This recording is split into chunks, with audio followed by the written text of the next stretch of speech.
Ladies and gentlemen, it is that time of year again. March Madness is upon us, and as you fill out your brackets for the big tournament, we are also going to fill out our own bracket here today on Tackle Talk. But it's not Blue Bloods or mid-majors or Cinderellas. It's going to be the best topwater lure of all time. All that and more on this episode of Tackle Talk. Hello, everybody. I'm Bill Dance, and you're listening to Tackle Talk. This is the Tackle Talk Podcast. Brought to you by American Legacy Fishing and Outdoors. World-class fishing gear. Unmatched personal service. Now, here's your host, Andrew Hayes.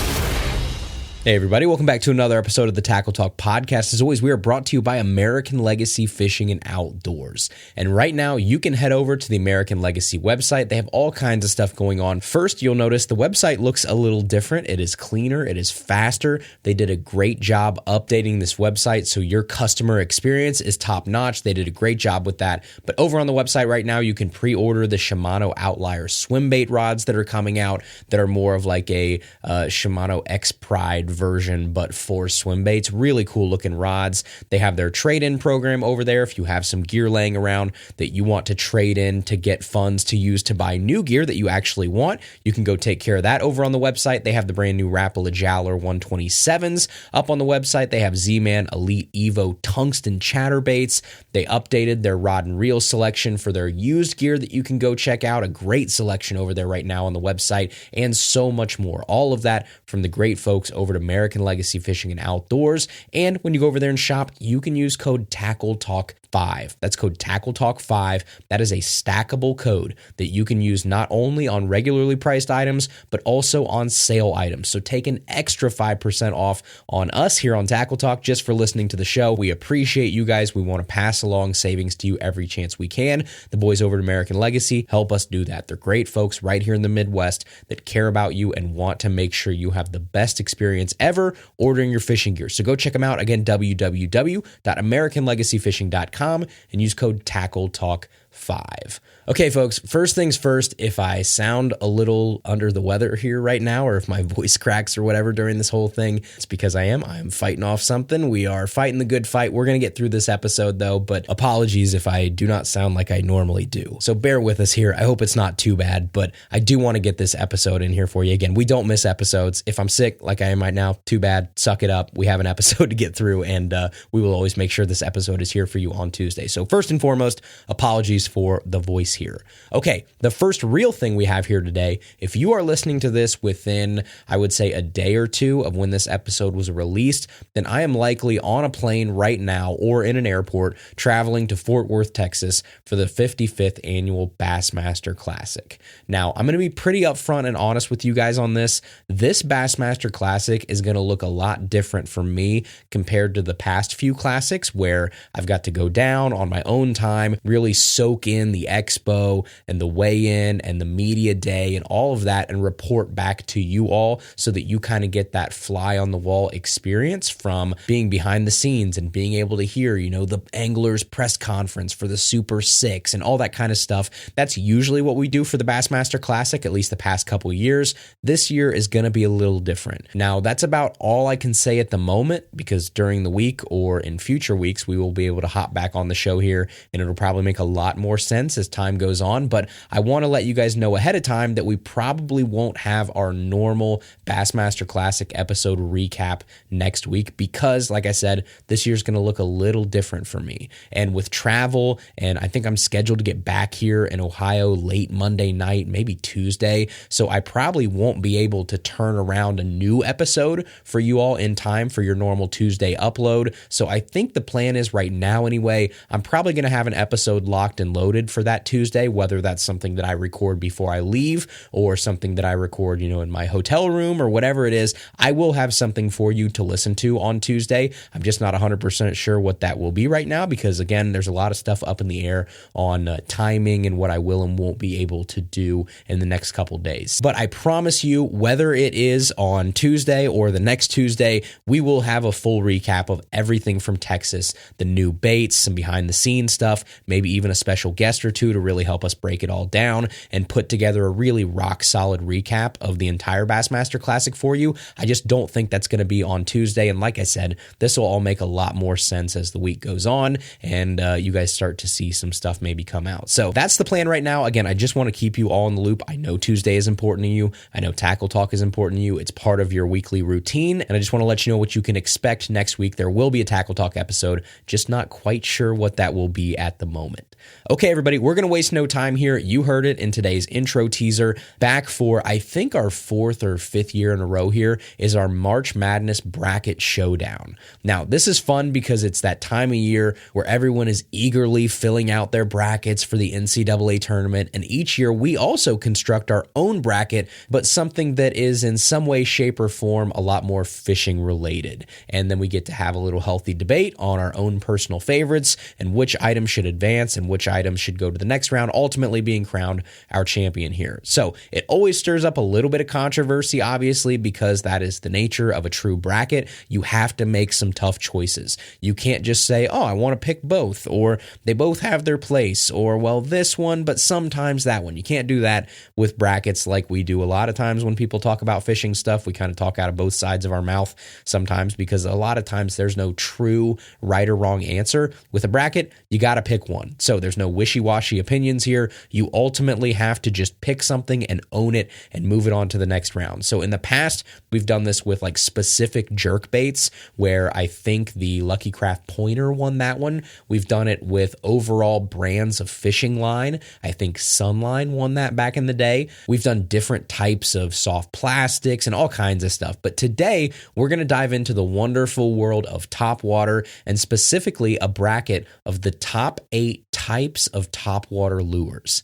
And this time, not only did we pick our top 8 to compete in this bracket, but I also seeded them based on other people's opinions. So not mine, because if we seeded them based on my opinions, that would give away who was going to win, because you would know, right? If I seed them, then the 1 seed is going to win. You know, the 2 seed is going to beat the 7 seed. You already know what's going to happen. So I didn't do that. Instead, I seeded them based on other people's opinions that I asked. So we are going to use those to kind of set up the matchup. So we're going to do the normal thing here, which is basically like the 1st seed goes up against the 8 seed, the 2 seed goes up against the 7 seed, and so on, just like a regular bracket. So let's jump in here to your top 8 topwater lures competing in this year's Tackle Talk Bracket Showdown.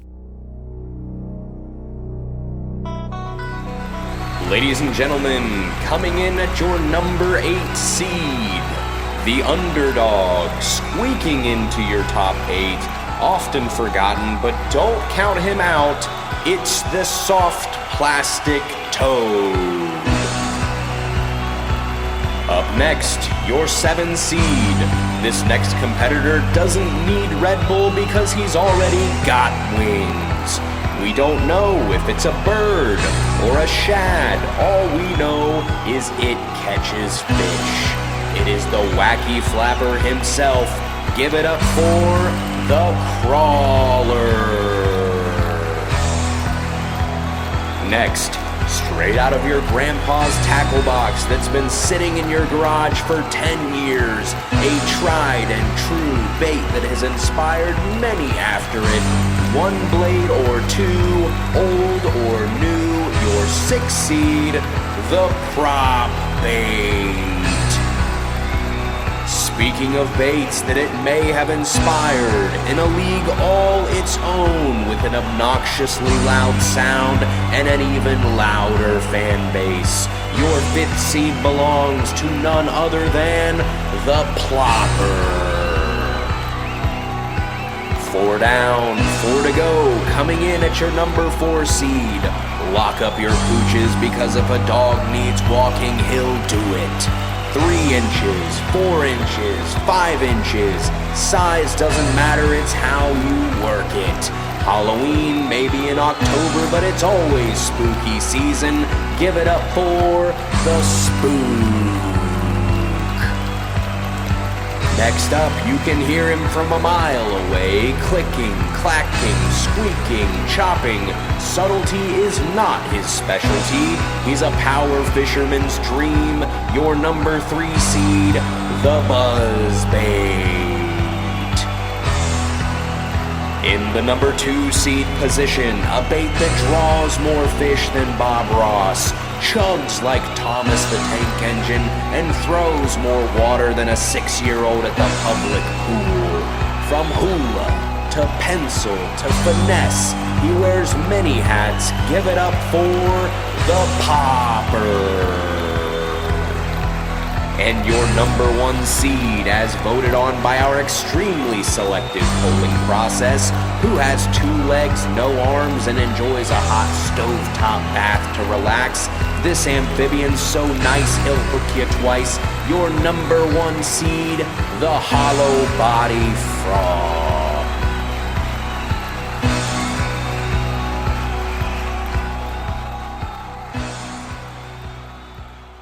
Okay, so there you have it, folks. Your 8 competitors in this year's Tackle Talk Bracket Showdown. We got a little bit of everything. From bottom to top, you got the soft plastic toad, crawlers, prop baits, ploppers, spooks, buzz baits, poppers, and frogs. So the lineup is set. Now it's time to move to the bracket itself. So keeping with tradition here for bracket formats, like I said, we're going to pair this up. Your number 1 seed is going to go up against your number 8 seed, number 2 against number 7, and so on. So that means your first round matchups are the number 1 seed frog versus the number 8 seed toad. You've got the number 2 seed popper versus the number 7 seed crawler. You have the number 3 seed buzzbait versus the number 6 seed prop bait. And then you have the number 4 seed spook versus the 5 seed the plopper. Okay, so let's jump in here. Your first matchup on the left side of this bracket is going to be the frog versus the toad. Now, I know what some of you are saying. Frog versus toad, what are you talking about? How are they different? Well, for this comparison, we're talking about a frog like a traditional hollow body, silicone legs, air inside, either popping or non-popping model, a regular frog. Your run-of-the-mill, cast over the slop, crack their face wide open with a 10 out of 10 hook set, that type of frogging, versus more of like a horny toad or a speed toad, which is like a soft plastic that's shaped like a frog. It has 2 legs, but you put it on a single or a double hook, and then you buzz that across the water like you would a buzz bait or a prop bait at that more like consistent fast speed. And with this matchup right here, I have to give it to the regular hollow body frog. Your number 1 seed blows right past the 8 seed here. There's no surprise. Horny toads are a lot of fun, but in most situations that you can throw a horny toad, I feel like you can also throw a lot of other things that will do the same thing just as well. So if it's open water, I'd pick up a buzzbait a lot of times over a horny toad. If it's thick vegetation, you can go with a regular frog. If it's sparse vegetation, you can burn a little swim bait around or a little craw or a speed worm, and you can get a lot of the same results in my mind. Meanwhile, there are places that you can only throw that standard frog and get absolutely smashed. But it's also important to remember that you can throw a hollow body frog in open water too. It's not just a slop bait. It's not just a lily pad or a dollar pad bait. It shines in a lot of different places.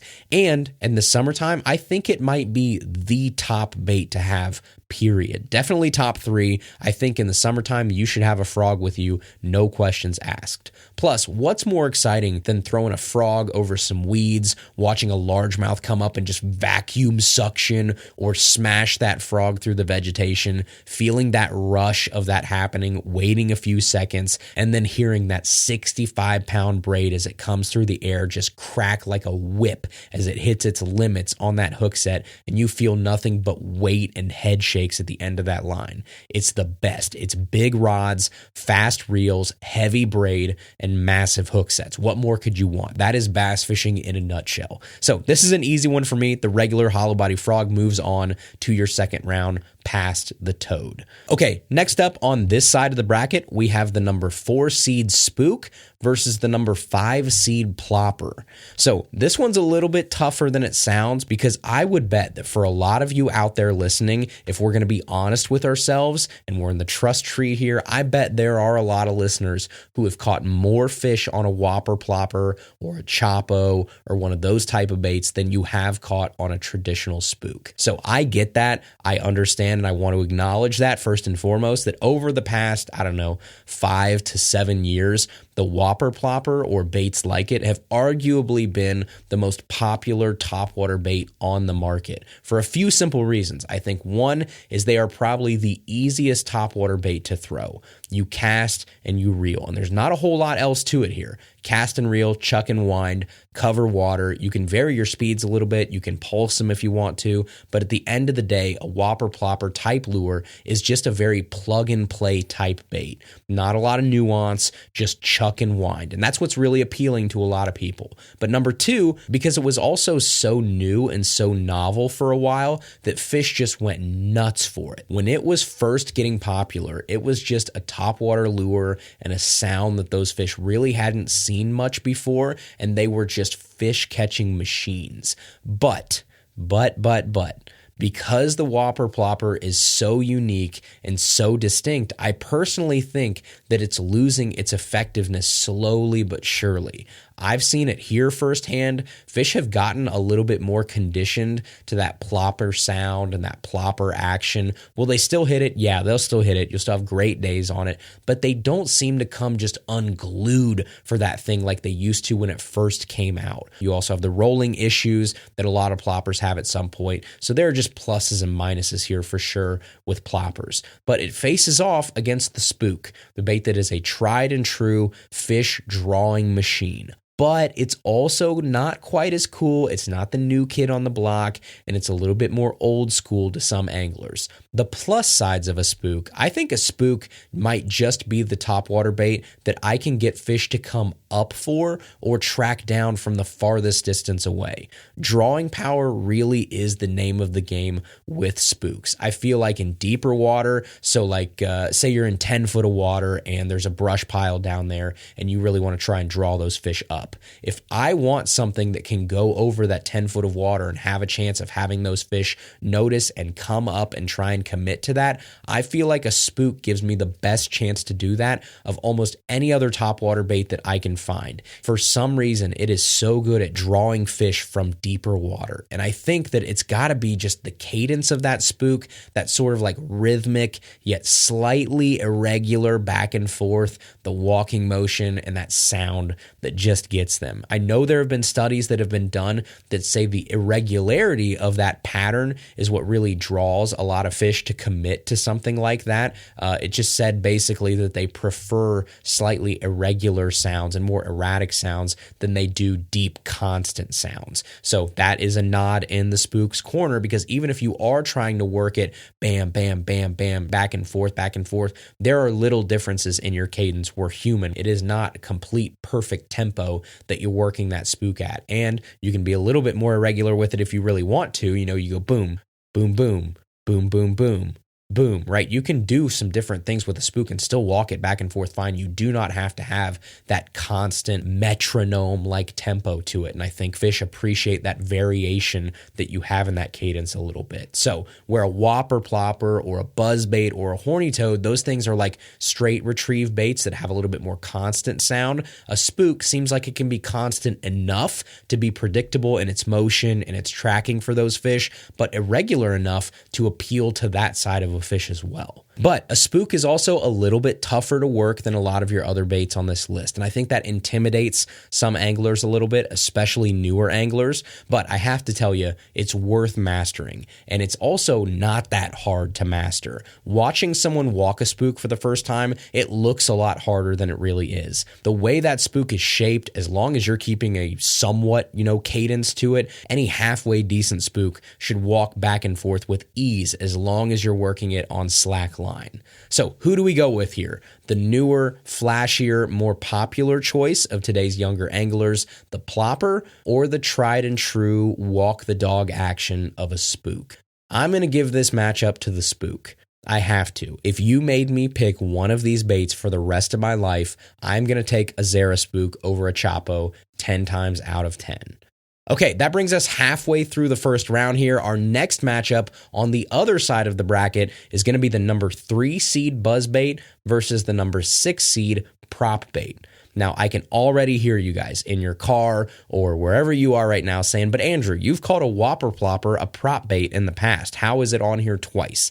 And you're right. I have called a plopper a prop bait because by definition, I think it is. But if you just say the words prop bait to someone, especially someone that I would say is like over the age of, I don't know, like 35 or something, you're going to get a lot of people who think of a prop bait as more of a long, slender, spook type body with either one small prop at the tail end of that bait or one at the front and one at the tail. So like a devil's horse. That's what I think of when I think of a traditional prop bait. But yes, if I had to stick a plopper in a larger category, I think you would have to call it a prop bait if you had to put it in a silo. But for this bracket, a prop bait is going to mean something like an X-Wrap prop or a Smithwick Devil's Horse or a Duo spin bait, even a Berkeley spin rocket, those type of baits. And they're another more old school, very niche, very slept on topwater bait because I feel like buzz baits and ploppers have really kind of taken all of their shine.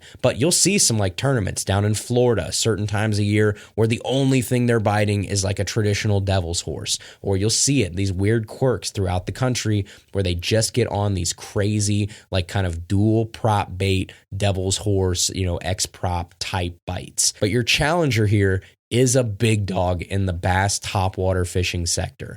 And it's one of those things that I would say if you don't like buzzbaits, our number 3 seed here, then you need to go get checked out because you have something wrong in the head with you if you do not like buzzbaits. Buzzbaits are the epitome of topwater bass fishing, throwing a ridiculously loud, squeaking, clacking, chopping piece of lead with a giant spinning metal blade and a skirt and watching bass chase this thing down and attack it like their life depends on it. That is as good as it gets. Single hook fishing so you can set the hook hard. You can feel confident when you have that fish hooked, way more confident than you feel with the treble hooks of a prop bait or a plopper or a popper or a spook or something like that. And then you have all the fun modifications that you can do to a buzz bait. Clacker or no clacker, skirt or no skirt, trailer or no trailer, trailer hook or no. Or you can hold them out the window of your truck when you're going down the highway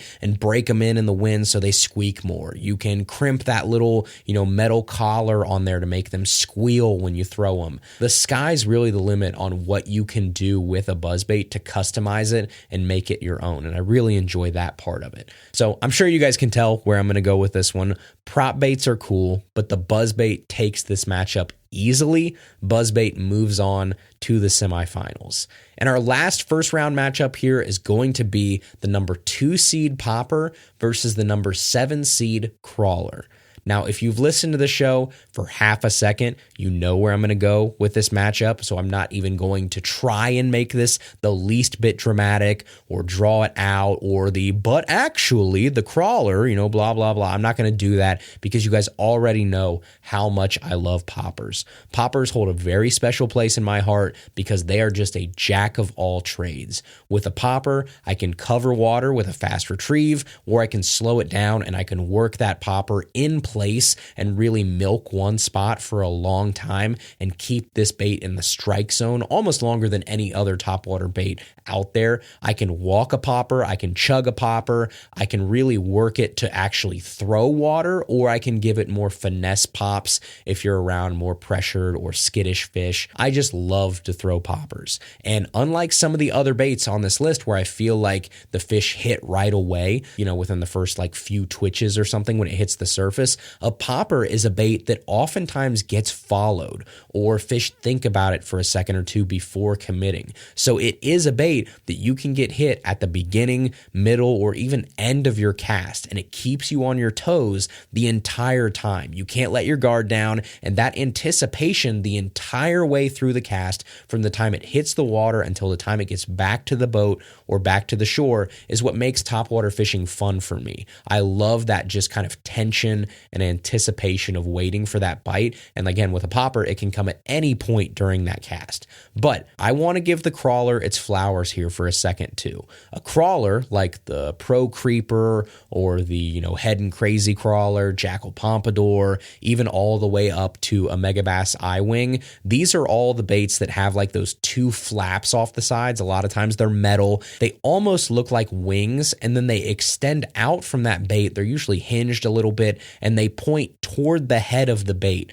not away from the head, not like so it's more hydrodynamic, the opposite. So it catches water as you're actually reeling this in. And so it gives it that sort of like waddling, flapping, crawling motion when it's on top of the water. And they're just one of those baits. They look really silly. When you throw them at first, you're like, there's no way I'm getting bit on this thing. They're definitely not a numbers bait, but the fish that you catch on a crawler generally are larger. It's almost like the glide bait of topwater fishing. It's kind of like a go big or go home bait. That's the crawler to me. And if you take the time to throw a crawler and you have the patience to throw a crawler, you might be rewarded for it. So even though the crawler has an affinity for larger bites, the popper obviously wins here. The popper moves on to your semifinals, and the stage is now set for our second round, and this is where things really start to get interesting. So on one side of the bracket, we have the number 1 seed frog versus the number 4 seed spook. And on the other side of the bracket, the right side,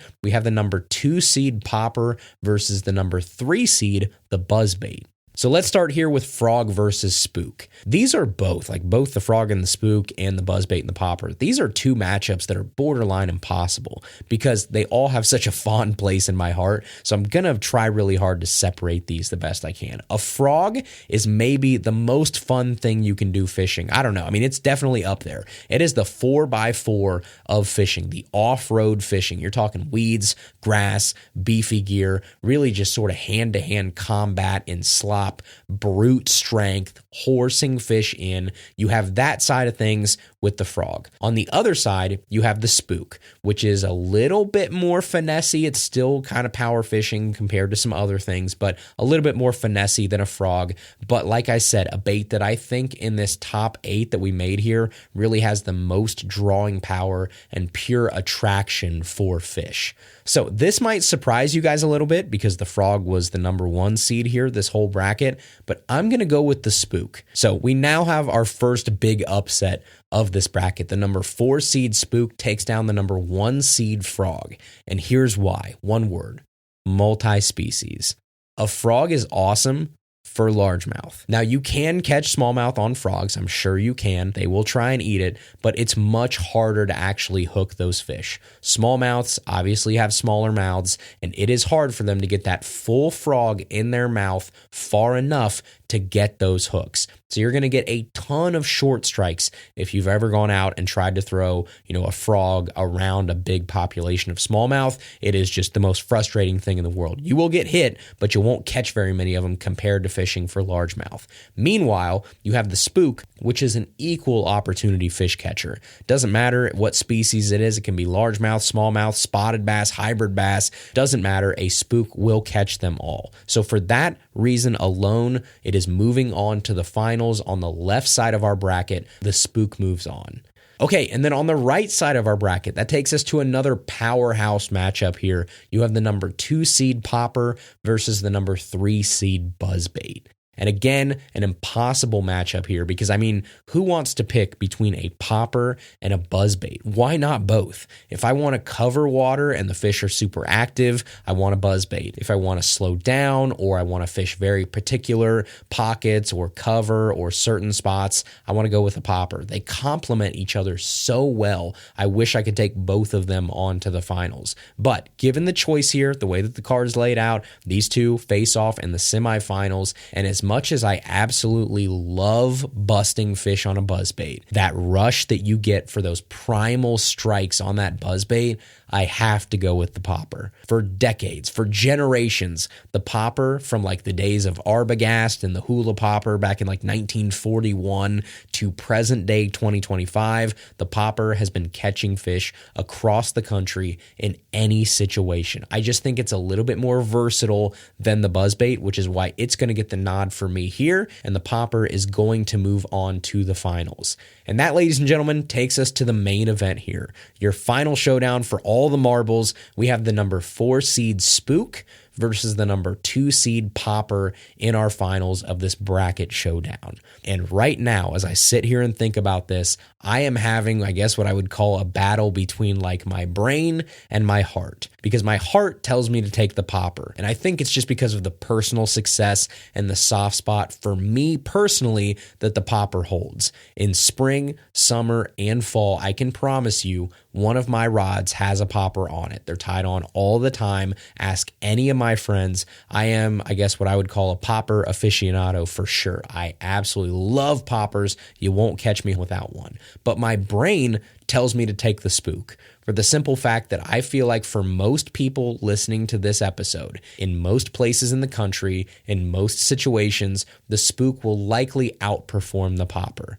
I fish a lot of shallow, moving water, a lot of finicky, pressured fish, and the Popper plays for me a lot around here in southern Ohio. But if you fish deeper water, or if you're on like larger shad or blueback herring lakes, there are a lot of situations that maybe don't apply to me directly around here a lot of times. But if I had that type of water more readily available around me, it would apply, and I would love to fish those type of places. I think the Spook would be the smart choice for most people listening to this episode. So that brings us to the decision here. Who wins? Who is crowned the winner of the 2025 Tackle Talk Topwater Lure Bracket Showdown? Ladies and gentlemen, your winner is going to be the Spook. Quite the upset. What a road to the championship. It beats out some true heavyweights like the Frog, the Buzzbait, the Popper, so many more, but I feel good about that end result. A Spook is a straight up fish catching machine, and like we said, it has that ability to elicit those bites and draw those fish when a lot of these other baits just don't have that same power. With its size and its unique zigzag back and forth motion, or walk the dog, or whatever you want to call it, the sounds of Spooks, whether it's a silent Spook and you just get that really thin rattle of the trebles hitting that bait, or you actually have like, rattles inside, or a hard knocker, a lot of different options there. It's that cadence of a Spook that really draws those fish up. It has it all, and it ends up being what I think is a pretty worthy winner of this year's bracket showdown.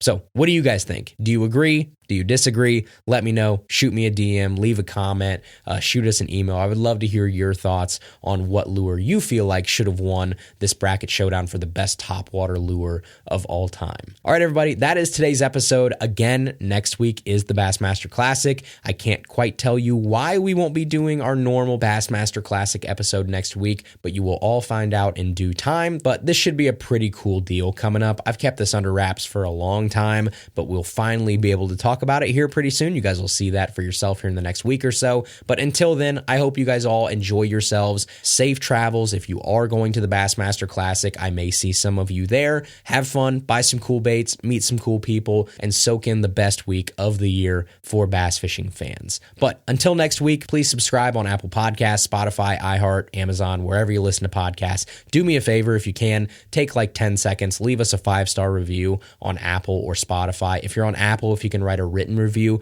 that helps the show out a ton. I appreciate you guys. Thank you so much. As always, we still have gear up on the website, tackletalkpodcast.com. Click shop. We got some more mugs in. They were sold out for a very brief second. They are now back up on the website. We have those new Army Green Tackle Talk shirts. We've got Give 'em the Beans wristbands, decals, all kinds of stuff over there. Go check them out. We appreciate your support. Find us on Instagram or Facebook at Tackle Talk Podcast, and we'll see you right back here next Tuesday for another brand new episode of Tackle Talk. Thank you for listening to the Tackle Talk Podcast. Tackle Talk is produced by Andrew Hayes. Copyright 2019. For more, please subscribe on Apple Podcasts, Spotify, or wherever you listen to podcasts.